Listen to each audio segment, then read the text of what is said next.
এই বছৰত 1 লাখ দিয়াটো আমাৰ হৈ গ'ল, 2000 বাকী আছে।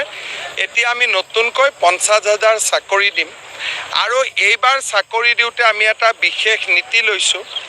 এখন ঘৰতে যাতে 2-3টা চাকৰি নহয়, সেইকাৰণে যি পৰিয়ালত এটাও চাকৰি নাই তেনেকুৱা পৰিয়ালৰ সদস্যক আমি 10 নম্বৰ এক্সট্ৰা কৰি দিম, 50,000। এই বছৰত 1 লাখ দিয়াটো আমাৰ হৈ গ'ল, 2000 বাকী আছে। এতিয়া আমি নতুনকৈ 50,000 চাকৰি দিম আৰু এইবাৰ চাকৰি দিওঁতে আমি এটা বিশেষ এই বছৰত 1 লাখ দিয়াটো আমাৰ হৈ গ'ল, 2000 বাকী আছে। এতিয়া আমি নতুনকৈ 50,000 চাকৰি দিম আৰু এইবাৰ চাকৰি দিওঁতে আমি এটা বিশেষ নীতি লৈছোঁ।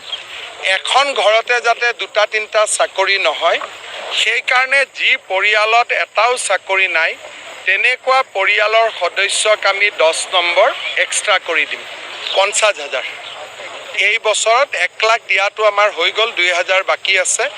এতিয়া আমি নতুনকৈ 50,000 চাকৰি দিম আৰু এইবাৰ চাকৰি দিওঁতে আমি এটা বিশেষ